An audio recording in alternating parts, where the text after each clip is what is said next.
Hello, dear parents, dear moms, dear dads who are working so hard to navigate the reality of winter and jamming your kids into their snowsuits. It's a lot of fun, I suppose, for many of you. Welcome to the Kinia and Rachel Jam. I'm Kinia, mom of 2 boys, 4 and 2, and I'm the CEO and founder at Pros&Babes. And I have the lovely Rachel Jones with me, who is the marketing manager at Kepler Academy and also mama to a 6-year-old boy. And we come here about on a monthly basis to bring you topics that we think are very relevant to you to create community, break the loneliness and isolation, and ultimately to help you engineer your success, leadership, and life harmony like a mother. So today we're talking about parenting in the 21st century in the West and around the world, sharenting and dealing with advice. And I have some resources next to me that I'll bring up that I actually compiled pre-pandemic. So I think adding the lens of the pandemic will be interesting for our discussion. How are you feeling about today's topic, Rachel? I mean, it's very relevant, isn't it, for all of us, especially, and all parents of children of all ages. And it's going to be curious, too, to talk about parenting around the world as well, because I'm sure, you and I and our circles know many families all over the world that have parenting and sharenting issues in a number of these areas. So I think this is going to be great. It's a great conversation. Absolutely.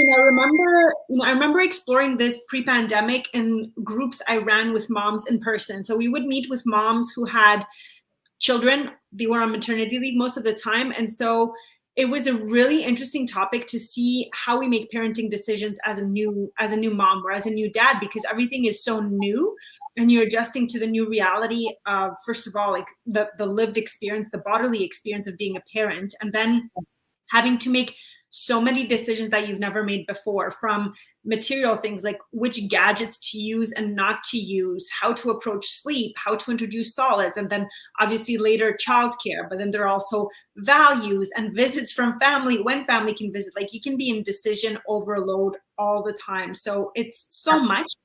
Yeah. And we live in an an era of information overload. In fact, in a couple of moments, I'll read an excerpt from a New York Times book review of Under Pressure, All Joy and No Fun, which was really, really good for our discussion when we did this with women. But right now, we live in a time in history where there's massive access to information everywhere. Right. So many parenting books, so much self-help. So we live in an overflow of information. It can be so hard to make a decision that's based on your values, right? And how do you navigate that? Which advice do you take? Which advice don't you take? What does it really mean to be a good parent? Like, if you start peeling back the layers of the onion, there's a book I read about the anthropology of parenthood or childhood, and there's so many practices in how people raise kids around the world. We would look at what happens in a different country, and I saw some things like children playing with fire and knives and scorpions from a really young age because they want to teach kids to be able to evaluate risks. And we think that's crazy, but for certain areas of the world, they need to learn these things really early and fast for survival, right? So if you start peeling back the layer and figuring out, well, like, what is really a good parenting decision? Why am I doing that?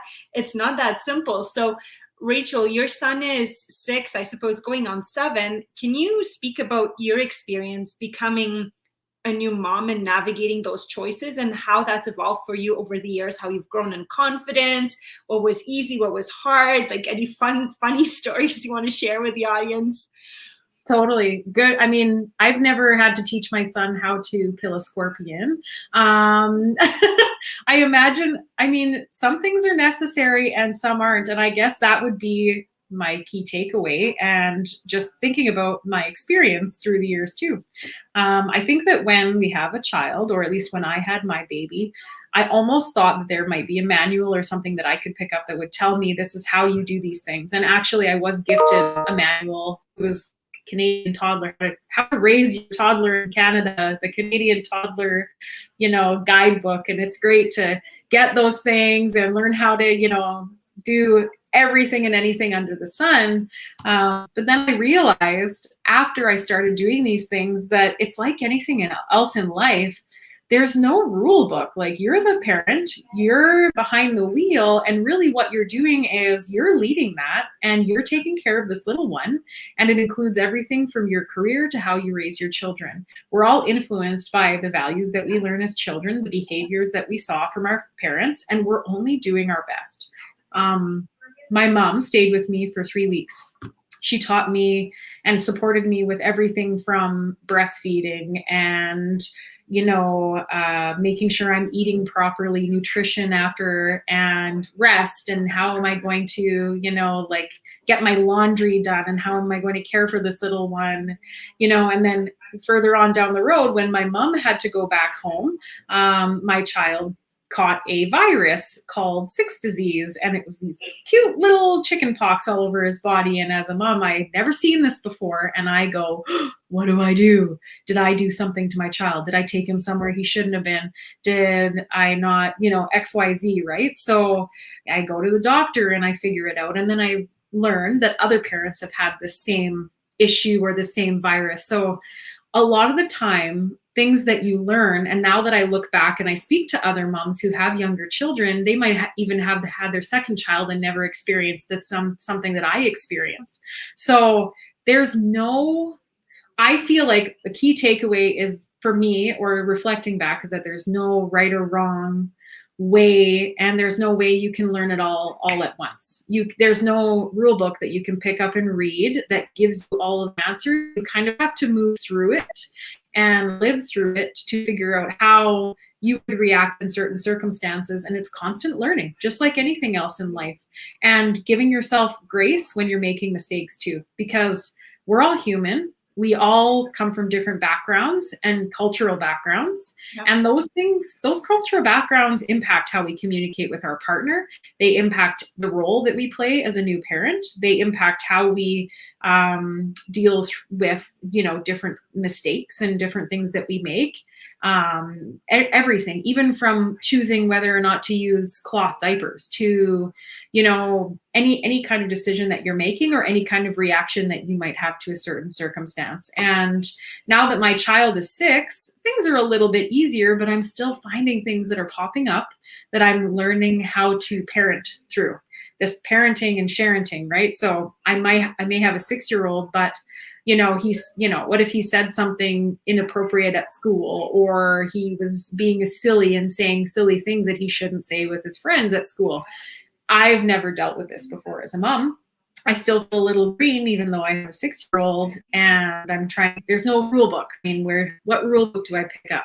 And then I go online, like we're going to talk about. Maybe I ask some of my friends on social media, hey, how do you handle this situation? What do you say to your child's teacher, XYZ? It's interesting, right? Because you have to sort of move through these things and learn to adapt and learn to give yourself some time to react, even though you think you might not be doing the right thing. Absolutely. I agree with you, Rachel. I think how I navigated the first years, and still I'm navigating the first years of being a mom, although, with my second, I was definitely more confident about so many of these things, because I had already made those decisions the first times and had the chance to explore and grow more confident with my own desires as a parent, right? Versus in the beginning, we watch so much for role models, other women, other parents, our parents. But then one thing, I love talking about is the values piece, understanding that our values may shift. They may not radically change. For some people, they may radically change when they become parents, right? Especially if you're very invested in your career and you realize that there can be tension and friction between the world of being a present parent and then being like a highly committed professional available at all times. So there's this space of friction that can arise in our identity. And I think that one of the key pieces is knowing how those values shift and what is important for you, and giving yourself that, those mental boundaries or frameworks of what matters, what you value right now, and then some principles to go by. I think if I look at all the conversations I've had, I think that can be one of the most useful ways to navigate things, and not do it alone. Like a group of peers, just like we had in the Pros and Babes maternity leave cohorts, is just coming together with other moms who knew they valued family and career, and being able to share the experiences of how they get unsolicited advice or how there are different pressures. Just having that mirror of others, like whether it's on social media or in a trusted peer group where you can explore your own identity, your own desires and things like that, can help you find that guiding light as a parent, right? I'm listening to a book called the Code of the Extraordinary Mind. I don't know if you've heard about it, but the author talks about rules. So BS rules, right? He spells it out fully, and he says that besides the laws of physics and the rule of law, which even the question might be a little bit, the second one might be questionable, is that everything is up for examination. Like you should examine everything critically, whether it's your religion or the values you grew up in. You don't have to automatically think that they're the right way of doing things just because that's how you were raised. So it just brings up really interesting questions for parenting as well. Like, why am I doing what am I doing? It's okay to go on autopilot, and then it's okay also to re-examine things and then find, well, maybe the autopilot that I'm carrying from my parents works, but this part I want to get rid of because it doesn't align with the vision and values for what we're creating as a family. So Right. Yeah, it is absolutely, it is definitely a journey to discover. If I looked back on my younger self, I would have been always a little bit more kind, right? We tend to be so hard on ourselves. Rachel, were you like that too, in terms of, if I don't give him that specific food, or if I do sleep this way, or if I choose these diapers instead of these ones, these decisions seem like so life and death in the moment, right? Did you go experience that? Well, I mean, they're a reflection of who we are. They're a reflection of our values, which is what you said. You come to, in the cohort for Pros and Babes, if you're speaking to other moms who value career, maybe some of them value diapers, maybe some of them want disposables, and maybe some of them want reusables and they want to use cloth. There can be these intersections where you have overarching values, and then you have how somebody might identify and do something different inside of that as well. And I think that's where, I think a lot of parents struggle. Some parents are very, they know clearly exactly what they want to do, but for different reasons, they think maybe they can do it one way or another. And I almost would say to that, now that I've gone through it, is there one right way? To some people there is, to some maybe not. But what if you had a mom who was suffering from a severe she had a medical reason that she couldn't use cloth diapers, or whatever, for whatever reason a parent decides not to cloth diaper. For the mom that thinks cloth diapering is the only way, right, how do you come to an agreement, I guess, or like an agreement, or I guess an understanding with each other? There has to be another right way of doing things, and we have to be able to understand ourselves and almost be, I feel like the best way to be, for me personally, is to be open-minded and flexible. Yeah. And to listen, right? If there's something else that's out there, I'm of the opinion that I would try both, and I would do both and give both a shot. And I think I've always kind of been the kind of person who I don't really latch on to kind of one belief or one philosophy. I have overarching values, but then I also think that there's multiple ways of doing things. But it's not that way for everybody. It's different. It's really interesting that you bring up the question of diapers, because as somebody who does value the environment and sustainability, I had other competing values at the same time. And so, as I think I've talked about this, my youngest had severe allergies and eczema. And so I couldn't, cloth diapers were not an option. I had entertained the idea. I wanted to do it, but just dealing with everything else, just set that aside, right? And it was even a non-starter for me that I wanted to, but I can't do it. And so the richness of life, and I'm going to get all philosophical, but I think we can, accepting that we can be beautiful humans while living with those contradictions. Like, yes, I can value the environment, but in the case of diapers, I'm making a decision that I'm going the disposable way, and that's what works for me and my family, and that's okay too. I think that's how I've matured over the years. In the past, maybe, and a lot of moms struggle with that black and white thinking, has to be this or that, but being able to accept that there are shades of gray, and that give yourself permission to evolve and change and embrace those contradictions can be like such a huge relief, right? You don't have to be dogmatic about the organic foods or the diapers or even your boundaries with your in-laws. Sometimes there's going to be a little bit of, you're going to let the elastic be ferment. Sometimes you just set that clear boundary and you don't have to be 100% of the time a specific way.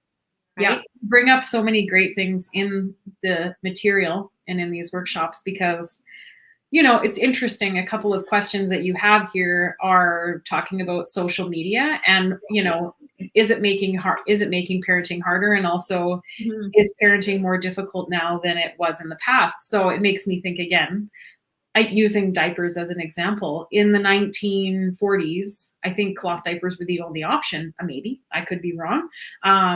But when you think about what life was like, and it can be a really deep topic. I mean, like from the family values perspective and the way families were built and the roles parents played and career and diapering and all of these different things.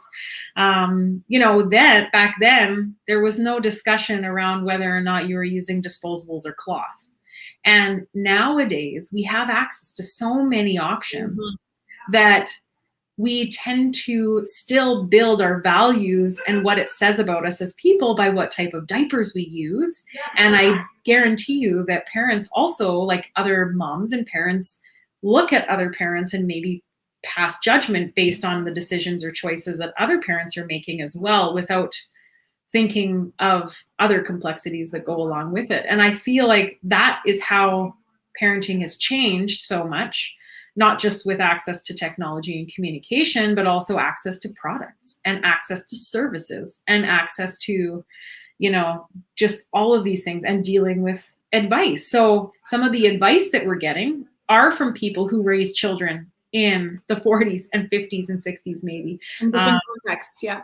So different times, different generations, different contexts when there weren't other options available. Well, it shouldn't be done that way. Okay, well, why not?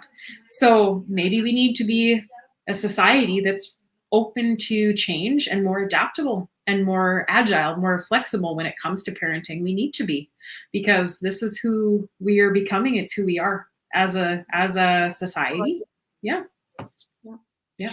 You bring up some really good points. I mean, things have evolved. And when I look back on when would have been the last time that I really had a chance to be in person with working moms, well, we had a retreat in Kananaskis in November. So I finally had the chance to be in person with my clients, which was wonderful. And then before that, I mean, it would have been, I don't know, a year and a half ago when things changed so much with the pandemic, with doing all of my programming online.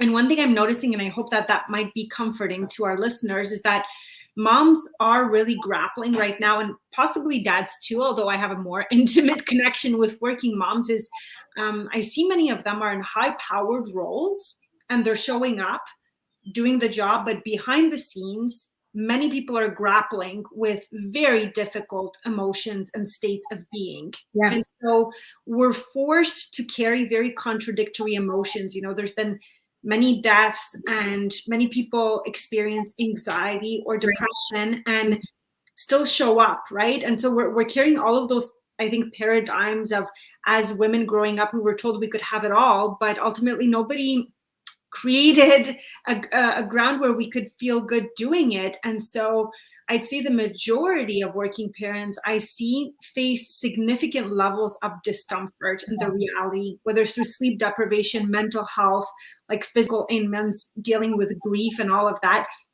things we don't often want to bring up in a professional setting.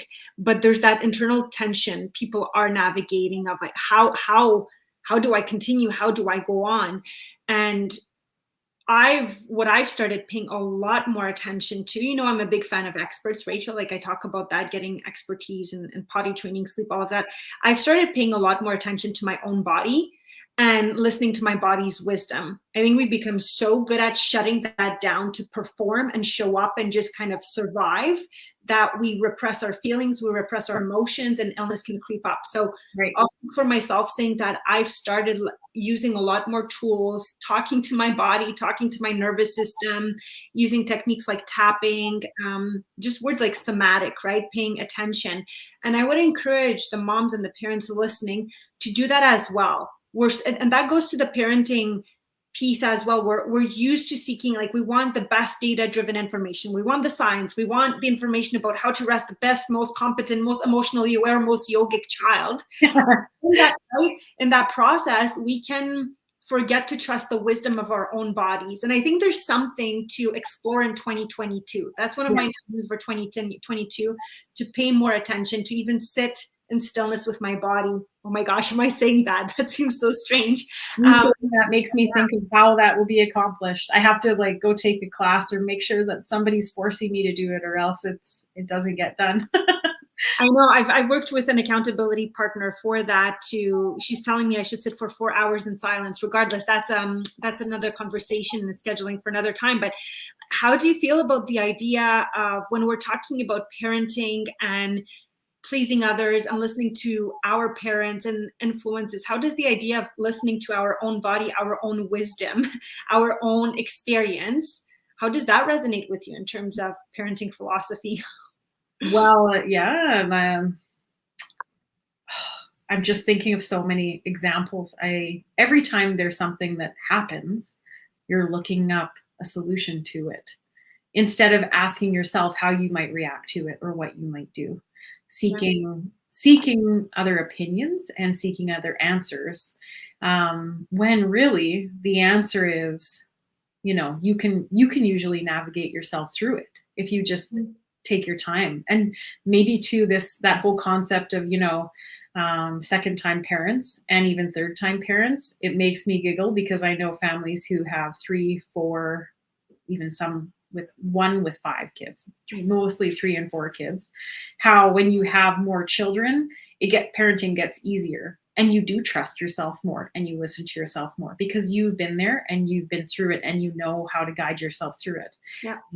Naturally though, because of our access to Google and to search engines and the internet and also social media tools and communication tools, naturally, because we're used to getting a quick answer and we don't like feeling uncomfortable, that feeling of discomfort and not knowing how to react really gives us a state of anxiety. So instead of calming down, breathing our way through it, taking a deep breath and remembering, we're instantly grabbing our phone and instantly trying to connect and making sure that that's what we're doing. We're getting the answer right away because we have the access to it. But maybe sometimes you just need to sit with yourself.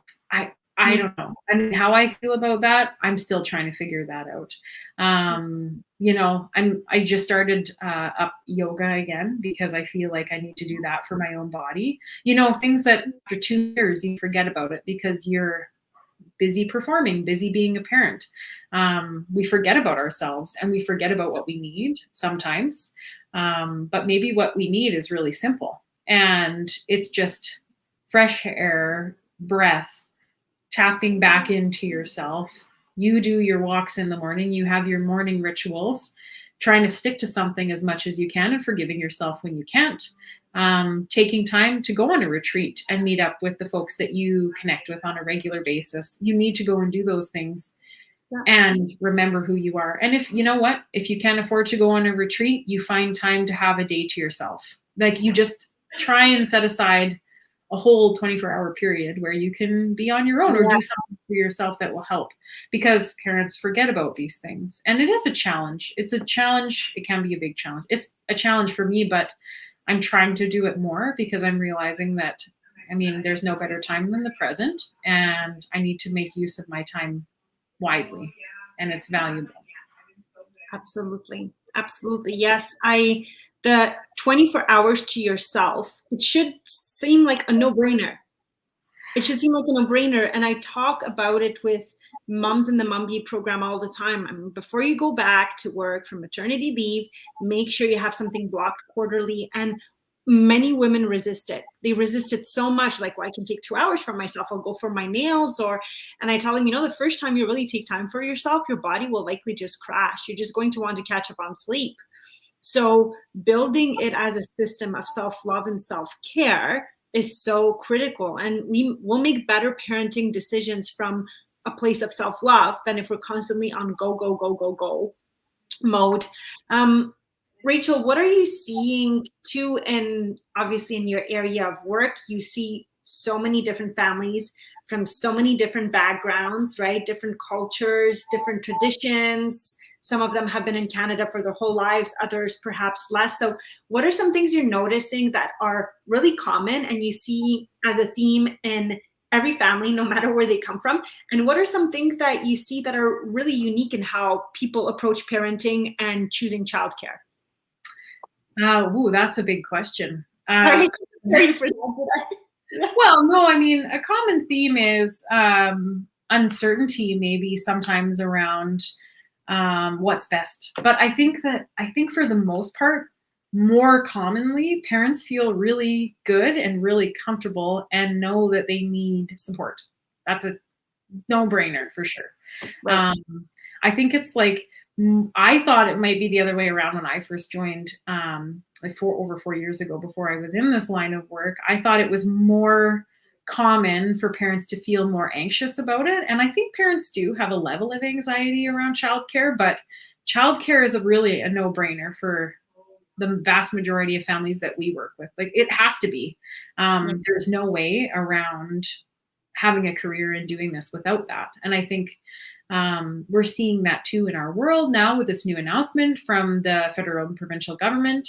Childcare especially for working women, if traditionally women are staying at home more because childcare is inaccessible, it's now being seen as something that's very, very crucial and very important.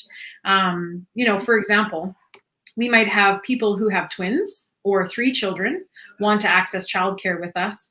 I've spoken to parents and moms much more often, moms who maybe they're a resident physician, or, maybe they're going through school and they have 2 children under the age of 5, and they really want to be able to finish either their practicum, or they want to be able to go back to work full-time or part-time. And it's just not possible because of the financial aspect of childcare. It's not that they don't want childcare or don't want to have a program for their child to participate in during the day. The only thing is that it's unaffordable, even for families that make more money, because of the financial commitment to childcare for 2, 3, 4 children. It's just not possible.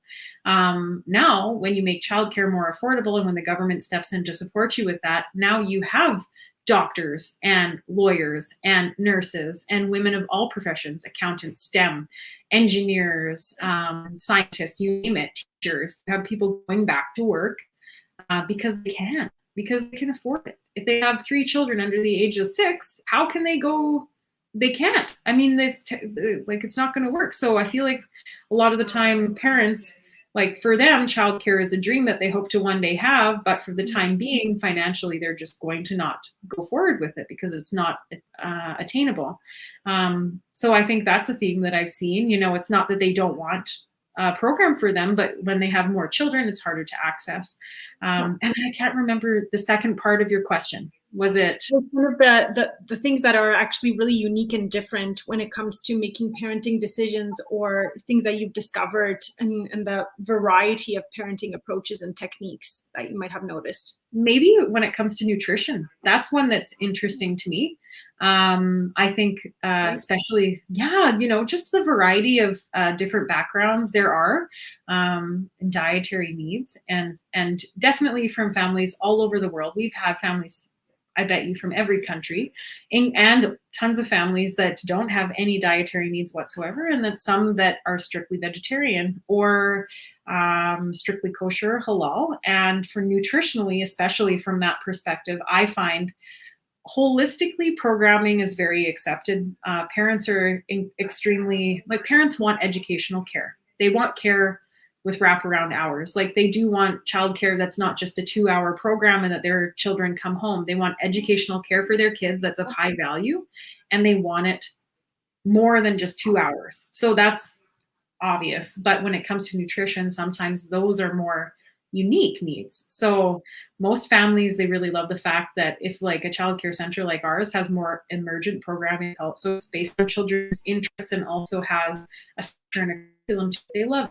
They're not so picky about, oh, my child has to be in a Reggio program, or, well, we come from Italy, so they have to be in a Reggio, or, you know, Montessori.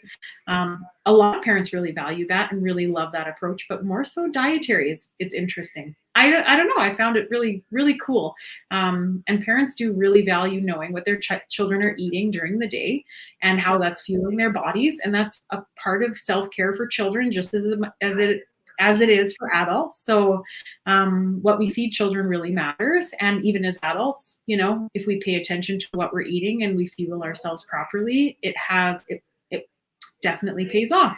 So children are seeing that, and then they're also doing that, and they're following I guess we're their role models and they're following along. So unique things we see all the time. And we talk to a lot of different parents about these needs. So it's pretty interesting. Very, interesting observations. It does make sense. Before we get into our topic of sharenting and kind of how much do we share on social media, how much we get on social media, I mean, that could probably be a whole other hour of discussion.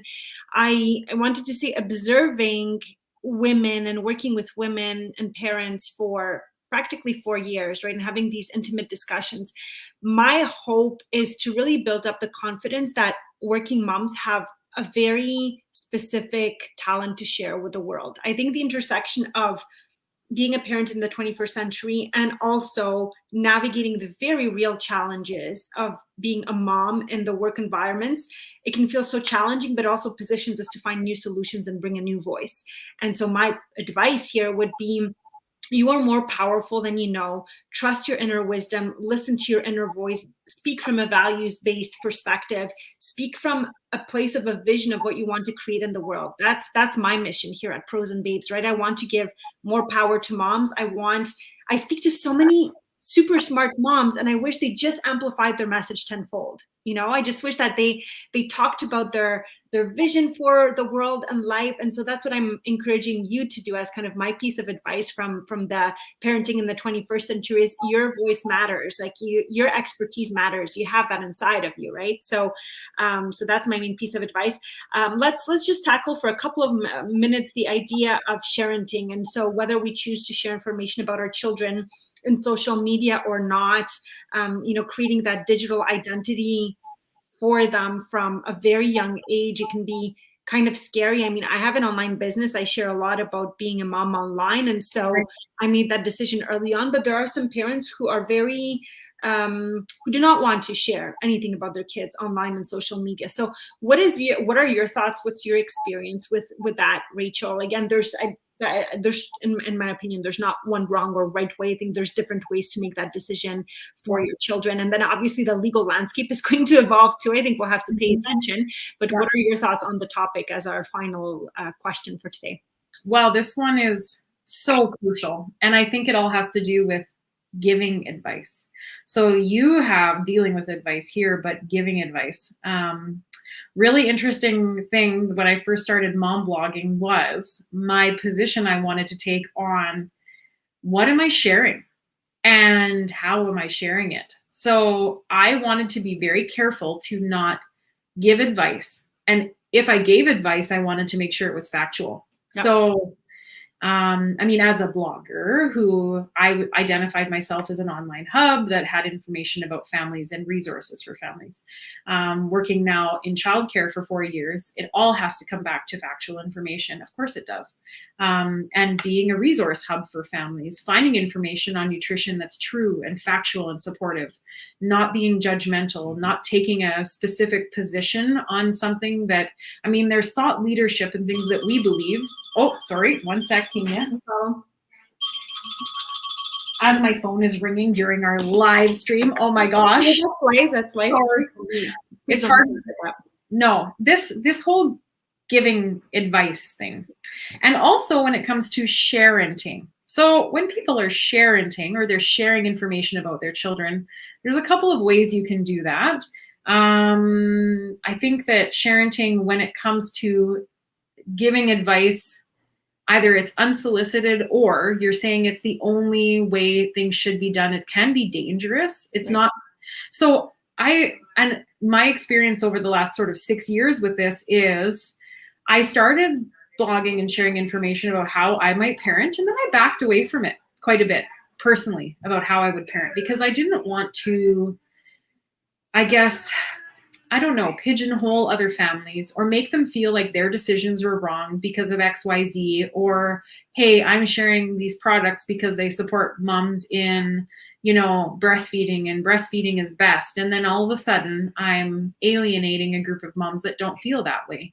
So I found it tough to, I guess, tweak my approach to more of a variety of parenting backgrounds and values. And especially working in childcare, I've realized and I learned quite quickly back in 2017 and 2018 when I started here that there is no prescribed way to do things. Everybody comes at it differently. So I feel comfortable sharing, how I might have done something, etc. But I don't want to do it in a way to make somebody else feel like their decisions are either bad or negative or wrong because they have decided to take a different approach. And that giving advice is something, as we go forward into the future as well, we need to be aware of it as parents too, because I really like, for example, that Life of Dr. Mom blog, Dr. Stephanie Liu, because she says she saw other blogs and really wanted to make sure that the information she was providing was medically